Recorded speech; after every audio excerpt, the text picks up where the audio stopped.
सुरक्षित रखने के बाद कोई लंबे अंतराल के लिए कोई जजमेंट रखा नहीं जाता है। ठीक है। समय रहते उसको कहीं ना कहीं उसका प्रोनाउंसमेंट होता है। तो मुझे लगता है कि बहुत जल्द फैसला आने वाला है। तो ये सरकारें आती जाती रहेंगी, लेकिन वो संविधान है, संविधान एक है जिसकी रक्षा करना हमारा धर्म है। देखिए, संविधान को बहुत अच्छे से बाबा भीमराव अम्बेडकर जी ने बड़े अच्छे से उस जमाने में बनाया। देखिए आज कितनी जनरेशन चली जाएंगे, लेकिन वो संविधान वैसा कोई और नहीं बना सकता। नमस्कार दोस्तों, एक बार फिर से आप सभी का मैं बहुत बहुत स्वागत करता हूं। दोस्तों, मैं इस समय देश की सबसे बड़ी अदालत सुप्रीम कोर्ट के परिसर में मौजूद हूं। आज यहां से सुप्रीम कोर्ट की एक बहुत बड़ी टिप्पणी आई है चुनाव आयोग को लेकर। दोस्तों, चुनाव आयोग को लेकर जहां एक तरफ सवाल खड़े किए जा रहे हैं, जहां विपक्षी पार्टियां उसे सरकार की चाटुकार बता रही हैं, मोदी आयोग गोदी आयोग बता रही हैं, तो वहीं पर आज इस मामले को लेकर सुप्रीम कोर्ट में सुनवाई हुई। दोस्तों, साथ ही साथ एक और अपडेट है ईवीएम वीवीपैट को लेकर, जहां पर सुप्रीम कोर्ट ने फैसला सुरक्षित रख लिया है। सबसे पहले हम इस मुद्दे पर बात करना चाहते हैं कि ईवीएम वीवीपैट का जो मामला वो है क्या। दोस्तों, आपको याद दिला दूँ, मार्च 2023 में एक याचिका एडीआर की तरफ से लगाई गई थी। एडीआर की याचिका में मांग की गई थी कि जो वीवीपैट की पर्ची है उसकी 100% काउंटिंग होनी चाहिए। इसको लेकर सुप्रीम कोर्ट ने अपना जो फैसला है वो सुरक्षित रख लिया है। तो इस मामले पर सुनवाई हो चुकी है। हमारे साथ वकीलों का एक बड़ा पैनल। देखिए सर, क्या नाम है आपका? रोहित पांडे। रोहित सर, ये बताइए, जो ईवीएम वीवीपैट का मामला है, 1 साल हो गया सुनवाई को, अभी तक फैसला नहीं आया। अब फैसला सुरक्षित रख लिया गया है और साथ ही साथ चुनाव आयोग को लेकर भी सुप्रीम कोर्ट ने आज एक टिप्पणी कर दी है। क्या कहेंगे सर? देखिए, चुनाव आयोग जब भी आप देखेंगे, चुनाव आयोग का जो काम होता है वो निष्पक्ष तरीके से वो अपना काम करता है और ये करना भी चाहिए। देखिए, एक संवैधानिक संस्था है, उसका जो कर्तव्य है, उसकी जो ड्यूटी है वो निभाना चाहिए भी। लेकिन अगर कहीं कुछ सवाल या निशान अगर होता है तो उसके लिए भी हमें सजग रहना है। सरकार को सजग रहने की ज़रूरत है। अगर सरकार सजग नहीं होगी तो लोग कोर्ट का दरवाज़ा खटखटाते हैं। जब सवाल उठाया जाता है और उसकी सुनवाई नहीं होती है तो अदालतें सामने आती हैं, और जब ये मामला सामने कोर्ट के सामने आया, एक लंबी एक बहस चली। बहस के बाद आज फैसले को सुरक्षित रखा गया है। काउंटिंग, ईवीएम, ये जो सवाल उठते रहे, लोगों में डाउट होते रहे, ये क्रिएट होता रहा, मन में आता रहा कि देखिए कहीं ऐसा तो नहीं है कि बटन कुछ और दबाइए, कुछ रिजल्ट कुछ और आता है। इसी बात का तो सवाल रहता रहा। जी। काउंटिंग आप एक ईवीएम के थ्रू करते हैं, क्योंकि वो भी उसका एक चिप लगा होता है, एक अलग उसकी एक टेक्नोलॉजी है। जी। उसकी अलग एक टेक्निक है। वो उसमें क्या छेड़छाड़ हो सकता है कि नहीं हो सकता है, ये भी लो ना, क्यों आए हो यहाँ पे तुम भी ना? क्या उसमें छेड़छाड़ हो सकता है कि नहीं हो सकता है। तो इन तमाम चीज़ों का जो एक मामला सामने आया, जो संज्ञान में आया, लोगों में सवाल ये उठता रहा। जी। चाहे वो विपक्ष की बात हो, चाहे और भी लोगों की बात है, आम जनता की बात हो। तो जब ये सामने मामला आया, जब उसकी सुनवाई नहीं हो रही थी, एक सरकार नहीं सुन रहा था, चुनाव आयोग नहीं सुन रहा था, तो कोर्ट में मामला आया है। फैसला सुरक्षित रखा गया है कि जो वीवीपैट की जो काउंटिंग होनी है, उसकी तो काउंटिंग आप कर सकते हैं। अगर काउंटिंग उसकी होनी है तो आप ये दिखाना भी चाहेंगे, विपक्ष ये कहना इसलिए चाह रही है कि कम से कम उसकी काउंटिंग से ये एक वो रास्ता साफ हो जाएगा कि जो ईवीएम में हम लोग कहते हैं कि उसमें छेड़छाड़ हो सकता है, वो रास्ता क्लियर हो जाएगा।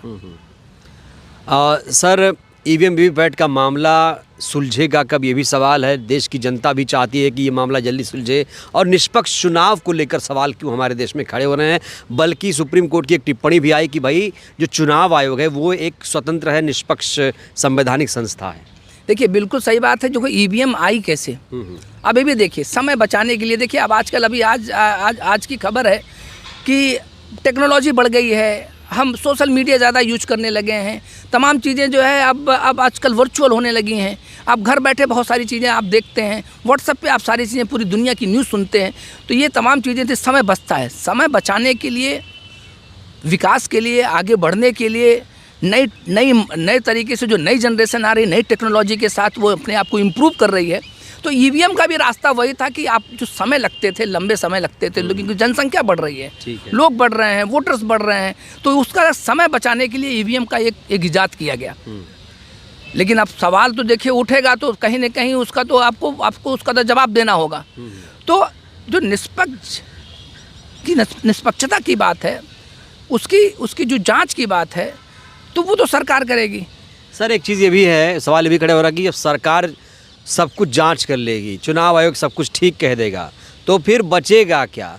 अगर मान लीजिए कहीं धांधली हो गई, चुनाव आयोग ने कहा नहीं धांधली हुई, जैसे आपने केरल में एक मामला सुना, कासरगोड में ईवीएम का एक मामला सामने आया जहाँ पर जो डेमो हो रहा था, मॉक पोल हो रहा था, तो वहाँ पर कहा गया कि भाई बीजेपी को वोट चला गया, ईवीएम में ज़्यादा वोट चला गया। एक मौका आया था, आपने सुना होगा, मनोरमा की रिपोर्ट भी आई थी।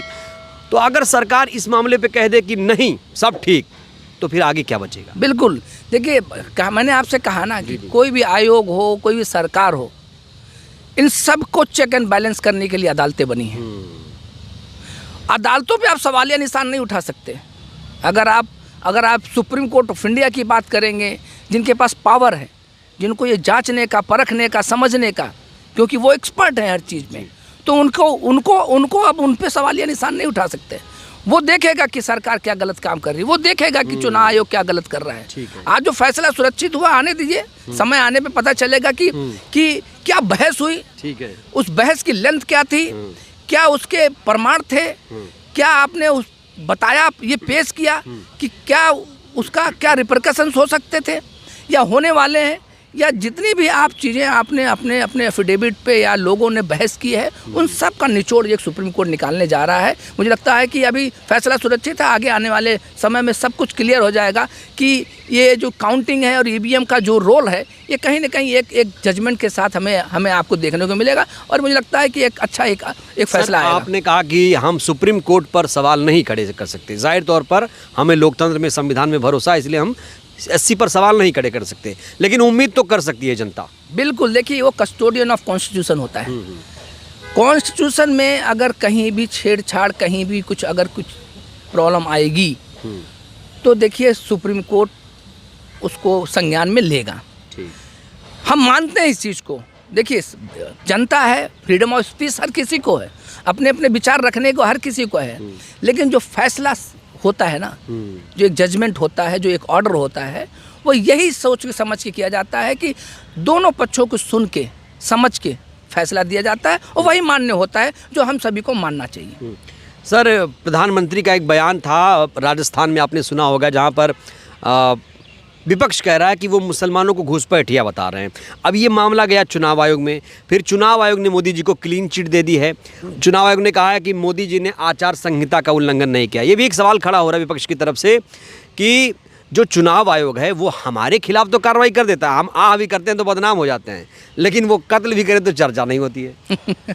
देखिए ये फिर वही बात है कि सवालिया निशान खड़ा करना, देखिए ये मकसद है, इसके पीछे क्या है वो एक अलग बात है। ठीक है, बट ये है कि हमारे पास बहुत सारे स्टेजेस होते हैं लड़ने के। देखिए लड़ाई है, ये अपने हक की लड़ाई है, अपने जो हमें संविधान में चीज़ें हमें दी गई हैं, उसके तहत अगर आप चलते हैं, अगर वहाँ कहीं कुछ दिक्कतें आती हैं तो उसको पाने की लड़ाई है।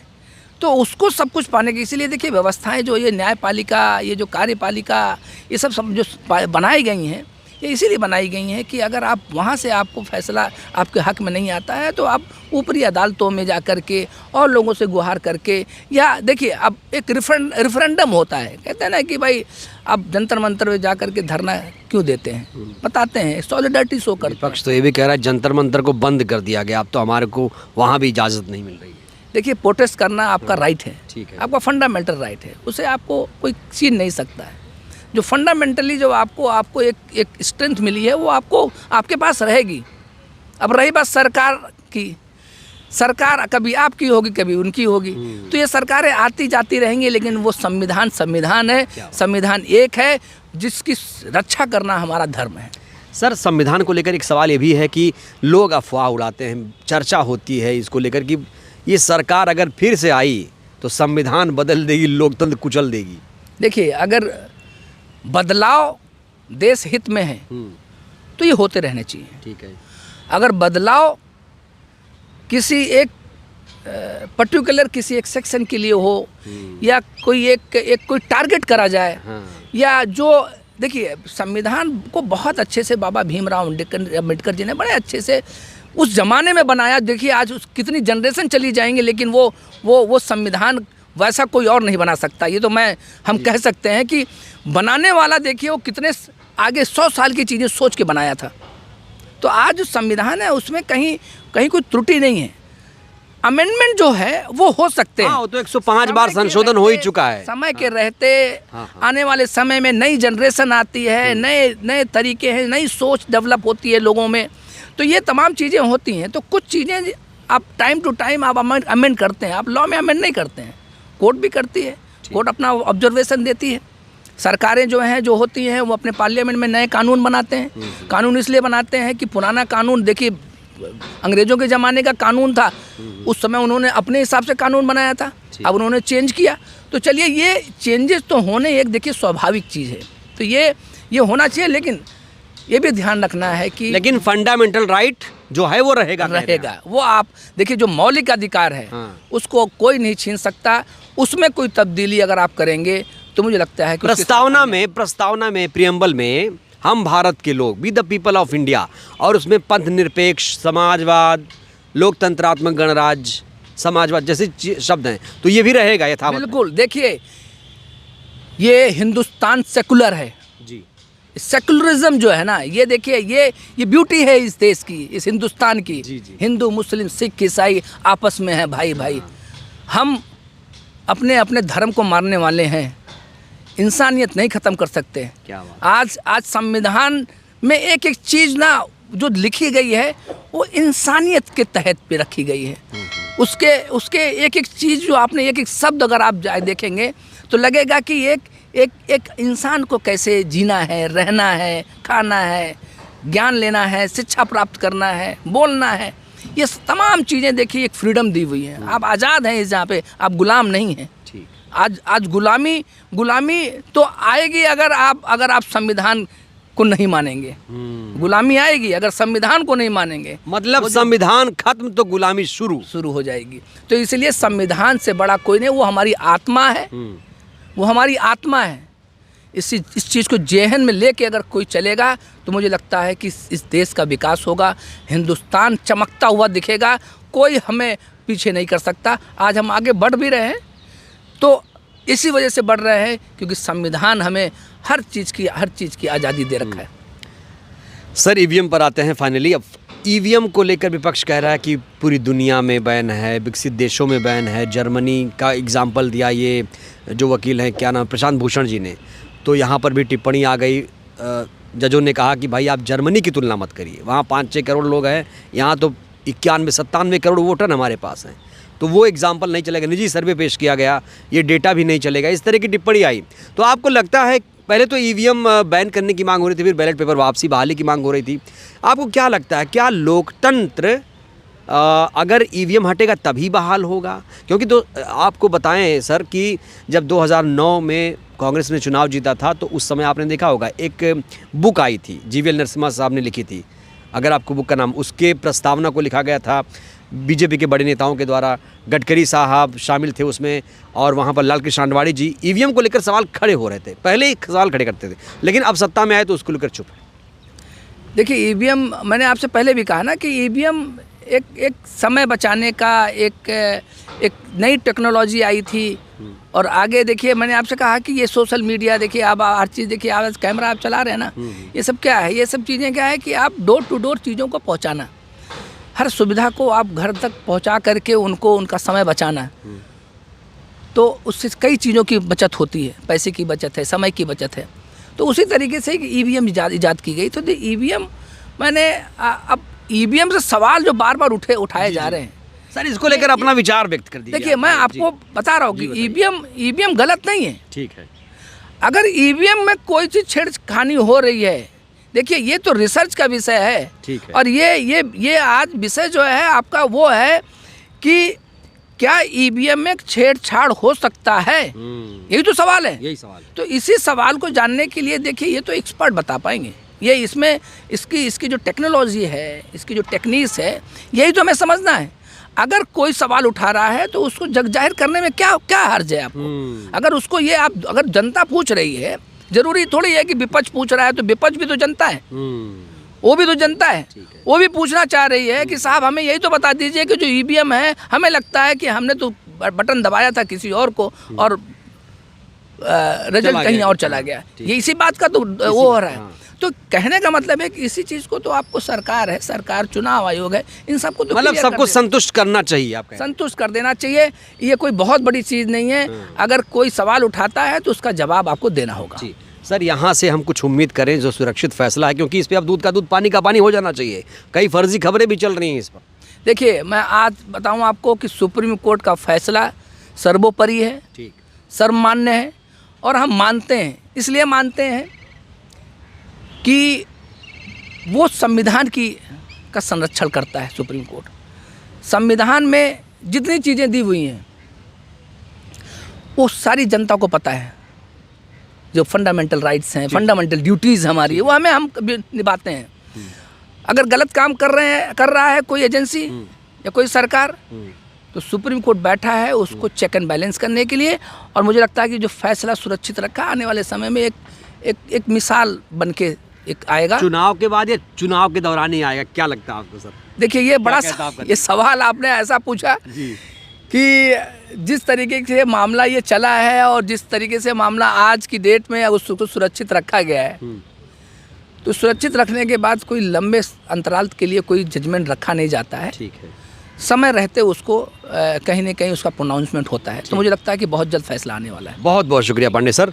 तो पांडे सर को आपने सुना, सुप्रीम कोर्ट के तमाम ये वकील हैं, आपने सुना यहाँ पर साफ तौर पर हमें सुप्रीम कोर्ट के फैसले पर विश्वास करना पड़ेगा। अगर लोकतंत्र संविधान में आप विश्वास करते हैं तो आपको सुप्रीम कोर्ट की आने वाले फैसले पर भी भरोसा करना पड़ेगा। यही लोकतंत्र की खूबसूरती है। लेकिन अगर आप सबको नकारते चले जाएंगे तो आप कहीं ना कहीं अलोकतांत्रिक, असंवैधानिक हो जाएंगे। बहरहाल दोस्तों, ये वीडियो कैसी लगी अपनी प्रतिक्रिया दीजिए। बहुत बहुत धन्यवाद, शुक्रिया। जय भारत, जय संविधान।